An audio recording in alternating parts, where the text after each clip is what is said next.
The word paranormal brings up a lot of associated words for all of us, I think. Some of us are more kindly disposed to the whole idea of it than others. That doesn't mean that anyone has a monopoly on whether it means anything positive or whether it is kind of something that should be kept on the boundaries, like conversation, or not spoken of at all. It's considered a complete waste of time to consider it at all. It's something that we should have perhaps left in an age before the Enlightenment, before scientific revolution, and before men stepped out of the caves.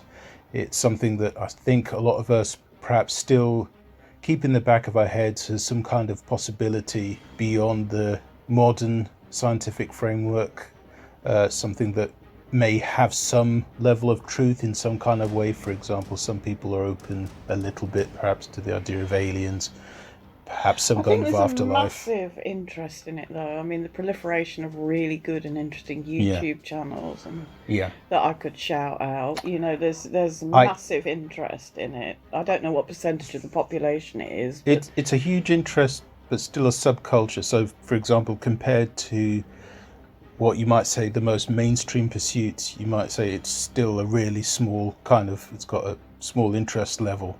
I don't know if that's true, though. I mean, I don't know what the algorithms are, but I do know the channels that I follow have hundreds and hundreds of thousands of subscribers, and there's a massively commented and debated on, and it may be a subculture, but it is a massive. There's an intensity of feeling and interest among the people who are interested in it. I suppose that could actually go in the same direction as the interest that's held in all kinds of things, other subcultures, such as popular culture, science fiction fandoms and movies and things like that. Paranormal has its own kind of kind of fellowship, I suppose, of people who feel kind of, like they're kindred spirits. They believe in something, or they're interested in something which is beyond the confines. I think it's possibilities. It's exploring possibilities and exploring new horizons and different things. And for me, I mean, I suppose the reason we're debating this is because we'll be talking about, in the coming months, kind of different paranormal stuff and looking at stories and we're going to be looking at all your favourite kind of cryptids, but hopefully also some of the more stranger, maybe underreported kind of phenomena. Including paranormal creatures of all sorts, all bents, both terrestrial, extraterrestrial, and God knows what, infra and ultra. Yeah, all of these things, they hold a fascination for us, don't they? That I suppose that a lot of the kind of general public, they may have a kind of peripheral idea about these things, but they kind of consider them that, well, they're talked about by people who have an underdeveloped sense of reality, or somehow it's almost like it's. I think a lot of people consider it might be some kind of a crutch for people who are failing to grasp real reality. I don't know about that. I suppose it's because my own kind of interests. I don't tend to follow mainstream stuff. I mean, all these channels that they have, I'm not saying they're not valuable, but Makeup and Mrs. Hinch and all those kind of cleaning stuff that have, I don't follow normal stuff. I tend to follow aliens and paranormal stuff. I mean, obviously, like YouTube has a vast kind of, listenership, viewership, whatever it is. But even that is still, I gather, a pretty small proportion of like the population at large. Let's say we've got a population in the world of about 8 billion people. Yeah, perhaps half, most have internet access, but I think that even like YouTube has kind of like, it's a vast phenomenon, but it's still not something that has a kind of like a big presence in most people's lives. Don't get that impression. PewDiePie has 100 million subs, so... Yeah, but even 100 million, when you compare it to kind of like 8 billion, and even those subs, they aren't necessarily people who kind of watch his stuff all of the time. PewDiePie does, actually, but but it shows that there's a massive amount of people who are listening to the internet. I guess it's supposed to be mostly like kind of comedy of some sort, slice of life. I'm not going to kind of like try to guess what his leanings are or anything like that. I think comedy's good. I mean, I think he's, he has risen some controversy. I think some people think that, that his stuff isn't on the right side of political correctness or whatever. I don't want to go into that really. People have the right to talk about what they want to. Yeah, but in the discussion of what people are most interested in, I mean, I guess, YouTube is a good indicator of what a lot of people kind of like are most immersed in terms of subject matter. I guess people also they use it as much for kind of entertainment purposes as keeping informed about anything. Perhaps they're turning to it more than escapism. I mean, it's there are times when you just want to sit and allow yourself to drift and listen to something that's completely escapist, or at least I do. Yeah, and it's interesting. I think that when the term paranormal comes up, I think a lot of people feel safest when, if they hear somebody talking about it, they assume that person is talking about it in an escapist kind of way, like there's like a campsite fire story. It's something that is just there to kind of break the ice or something. Well, again, not necessarily, because a lot of the stories that we listen to are, I mean, they're garnered from subreddit and books and anecdotal things, and I think a lot of these there's an element of truth. Yeah, a lot of these things we listen to, I mean, some of them they do have the ring of truth. No smoke without fire, that kind of thing. Yeah, but as I say, I think they've got the ring of truth about them. You kind of get a sense that whether or not the person, it's happened, or the person genuinely believes that it's happened, or they've had a hallucination or an interdimensional experience. But I do get the sense that some, quite a lot of this stuff is either grounded in truth or the person's perception that they're absolutely true, and they are unexplained. There are things that are unexplainable. Yeah. But not trying to be kind of like, coming up with a leading question, but don't you think that perhaps a lot of people, when they hear these things, even if they think there's a grain of truth to the story, that maybe they think it's been embellished for entertainment purposes or whatever, or to make the person, the storyteller or whatever, the person relating the incident, to make them seem a bit more interesting or well-informed or something, but... I don't know, because I think a lot, I can only speak for me, but I think a lot of these things are interesting. I don't, with some of the stuff that I listen to, I don't always get the sense that there's embellishment. I get the sense of fear or fascination or complete confusion. But I think some of the channels that relate these things, they're very skilled storytellers, and they do know how to present something in an interesting light. But the material itself, to me, but of course, obviously there's some stuff out there that's batshit crazy, but a lot of it isn't. Well, maybe it's kind of also, it's a good idea to try and roll the tape back a bit before even the advent of YouTube and stuff, because obviously these stories and all reportings of, all of kind of paranormal incidences of all sorts, of all stripes, have gone back absolutely, to the kind of the dawn of civilization. Well, there's that one book, I can't remember which book it is, but there's that that unexplained book where there's the picture of that ghost on the altar, and that is shit scary. The Newby Church ghost. Yeah, that is shit scary. Whether or not that's faked or not, it is absolutely shit scary to look at. Well, this is probably one of the things that most people probably don't find it that I comfortable don't know, to talk about. I don't even know if that's ever been proved to be a fake. I don't think it ever has, but maybe it's too old a photograph. Well, old to or be not, able to prove it there or is something absolutely so malevolent and menacing about that. Yeah, it's very evocative. Can't deny that. Yeah, and if that is real, or if that is something that's bled through, that's something to be shit scared so about. This is the kind of I think it's like the 3 meter tall ghost or something that what is that in feet? That's like an 8 foot on 9 foot kind of being apparition appeared on kind of the altar steps of this Newby church. I think it's somewhere in the Midlands. In the UK. In the UK, and it kind of like had this kind of like skull-like mask, and I think perhaps it affects different people. Like some people look at it and they just think it's a fake outright. I think it's probably the shit scariest image I've ever seen. Yeah, it's disturbing. It's unsettling. There's something about it because you there's no really eyes or anything you But can. it's also not exciting's not the right kind of word, but it's scary as it is. It's nice to know. I always remember that. I don't know if you remember that IBM advert, solutions for a small planet, and I remember being really horrified by that. And it makes you suspect that there's more to the world than. Yeah, I like to think there's a lot more to the world than I know and that I've experienced and that I can explain. Let's say even if it was a fake, for example, and it was just like the equivalent of a kind of a special effect by whoever this pastor was. But it's a 1900s photo, isn't it? I think it was the 60s or something that was taken. But it looks older. Yeah. But I mean, the person who took, I think it was the minister who took the photograph, said he didn't see anything there at the time. He was just taking a photo of the altar. Yeah, I remember that. But in terms of like how it impacts, I think a lot of people who look at it,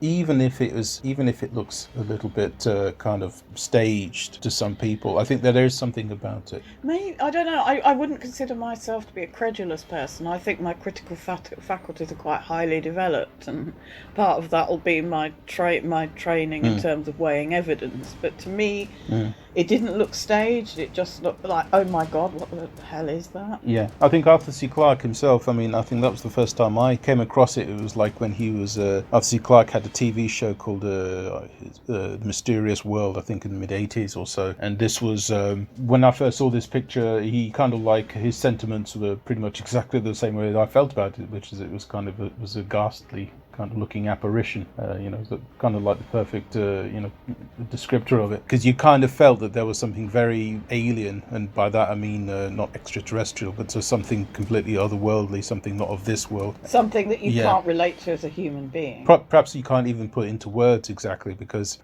occasionally you may come across something and it kind of evokes a feeling in you that you can't really, there's no kind of, there's no equivalent that you can... Do you know, it's interesting that because the word ineffable is usually used for something that's beyond description in a really high sense, but I can't think of a word that is equally descriptive of something that is horrific but beyond description. That's interesting. I just can't. I mean, there may be a word. Hopefully somebody in the comments will say that. I hope so. But from what I understand, that apparition has never been seen without a camera, and nobody has ever taken another photo of it. It was a kind of like a one and done kind of situation. Is the church still there? The church is still there, and it's still used as a normal kind of, it hasn't taken on a kind of like, like a tourist trap or anything like that. There's not kind of like a reputation that, surrounds it. If circumstances change, I mean, we are going to go and look at these places of interest, and, that's somewhere that I'd just like to visit to see if you get any sense of... Yeah, any impression. Because sometimes that you do get, say you walk into somewhere where that I have, and... I know when I went to a bar in Covent Garden with a friend that we were walking past something, and I got a real sense of something awful and malevolent, and she told me, that used to be used as a dungeon, and that came out of nowhere. I just said to her, God, I feel really weird and cold, and there's something horrible.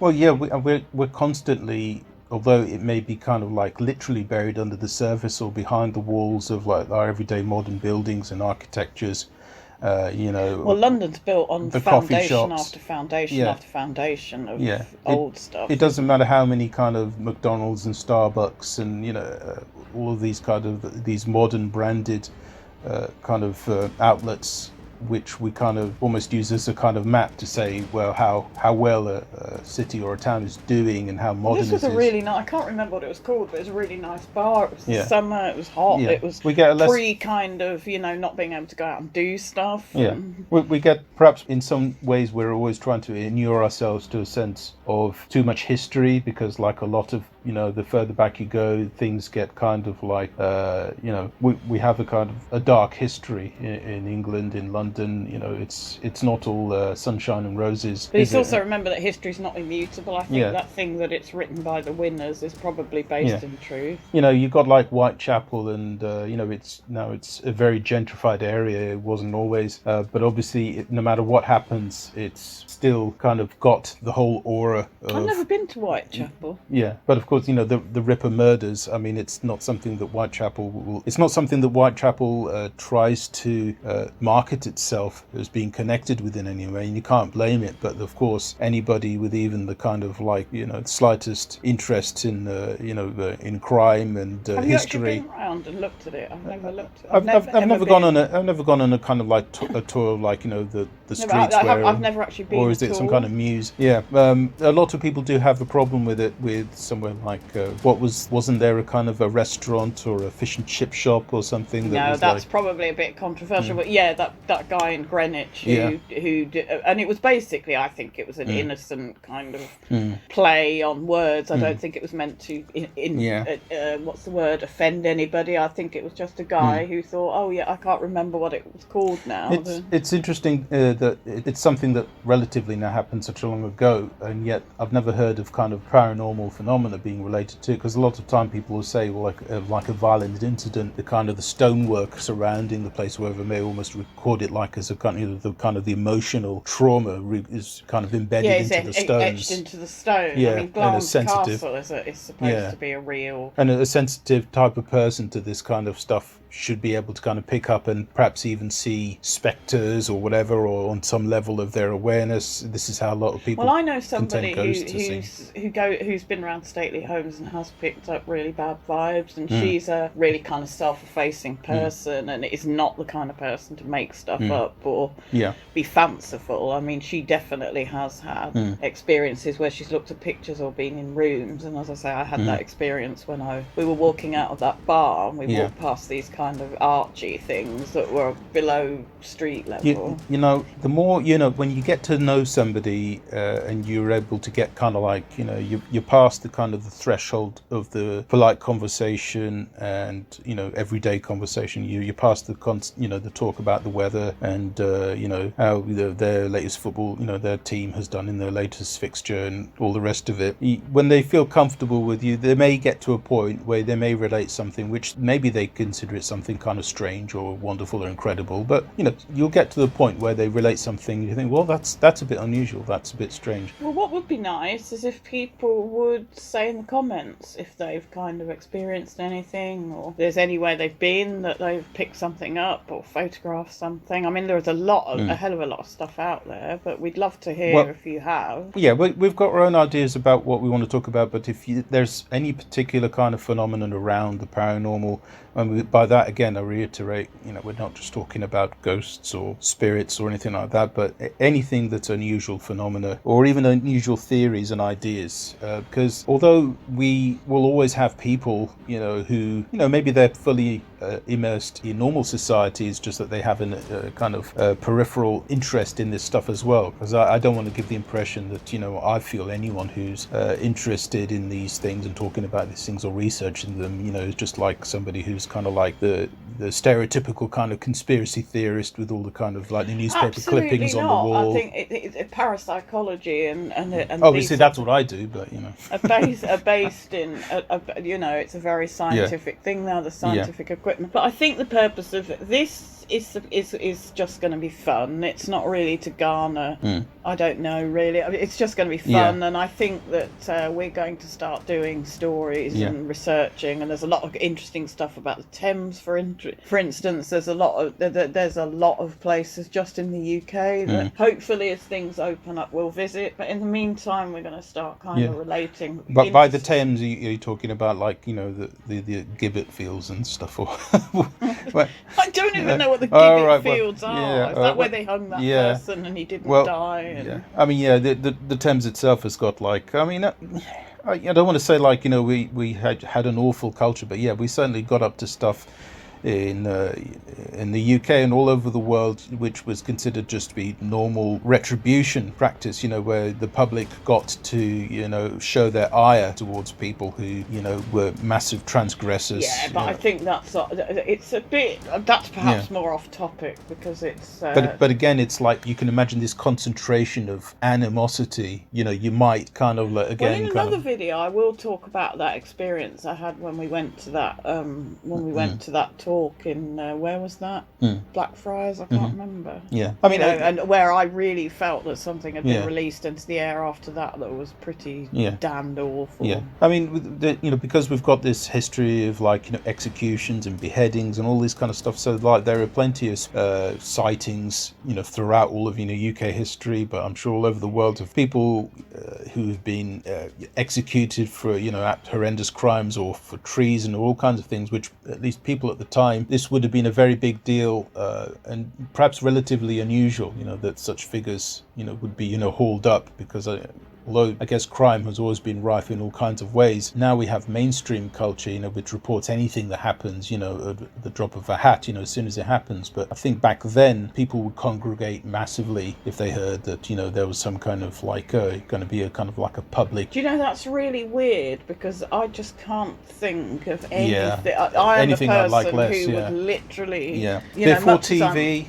Much as I'm kind of interested in paranormal, I would not ever want to, and I'm sure I'd ever have wanted to witness that sort before of stuff. TV, before even radio or newspapers. Yeah, but no, I don't think kind of but it's interesting. It's like I know. Disembowelling. No, absolutely. But I wonder, because this would have been before people were literate even, so they wouldn't even be able to kind of a lot of the time even read kind of flight of fantasy or detective but there was also, stories. I think the main kind of, if I understand, and I wouldn't claim to be a historian, but I think that a lot of people's interpretation was given by the church and the local priest, or what's the word, reverend, or whatever, a lot of it would come from that, and the Bible was in Latin and you couldn't read it, and until John Tyndall tried to translate it into English and met a very bad end for that, trying to bring the Bible. I guess importantly with that also, that people had, I guess, what they considered a kind of a spiritual way of interpreting anything that was unusual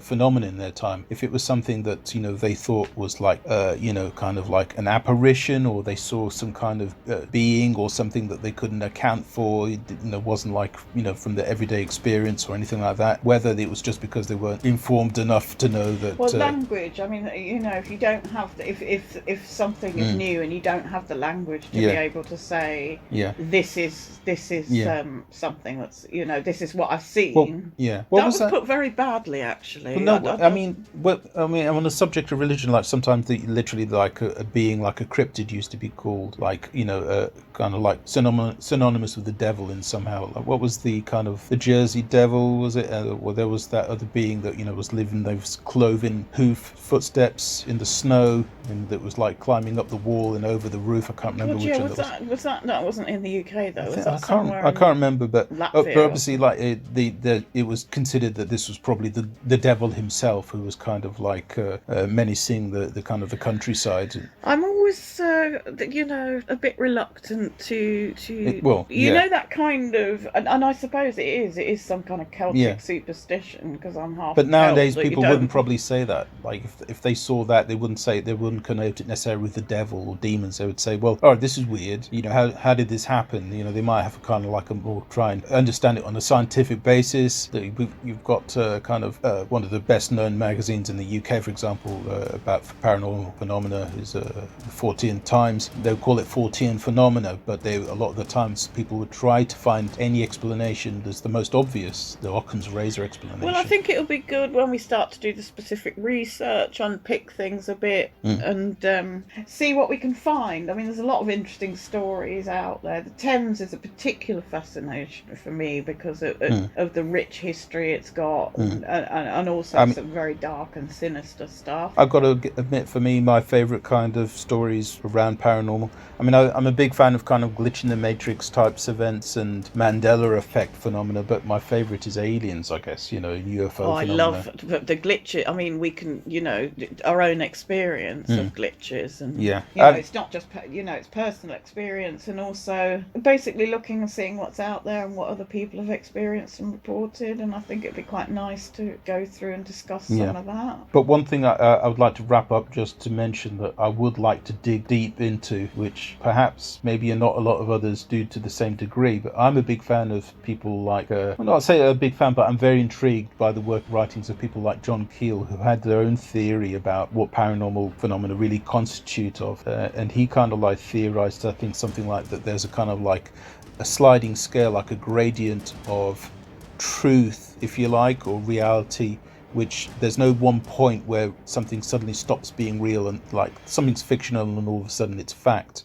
especially when it comes to sightings or, you know, when people experience these things. Well, without being too cliched, one person's fiction is another person's fact, and also things that were absolutely beyond, which would have been regarded as fictional 300 years ago, can now be verified as fact. And also remember, like, how when we are dreaming, how completely suckered in we are by our dreams into totally believing and being immersed in the moment. In many ways, we're also never even bored in our dream. Every moment is really something that I don't know.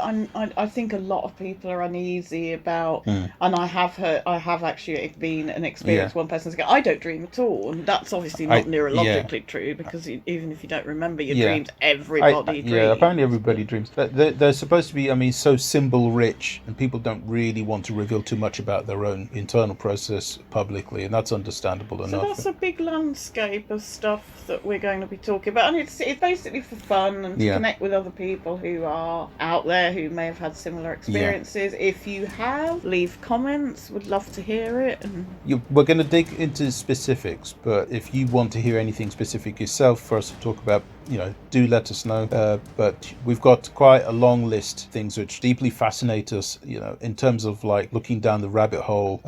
You know, there's a lot to explore here, but we want to know also what fascinates you most, and let's see if we can work with that. Let's see if we can kind of like go further than anyone has gone before, which is a big ask, but you know, what's the point in doing this unless we do, you know, give it our best shot. Let's see how far we can go down this. Absolutely. And I'm Caroline, this is Mike, and I just want to wish everybody a happy, healthy new year. May it bring good things to all. Maybe return to a kind of more open situation where it's safe to travel and do stuff, and stay safe wherever you are. Happy New Year.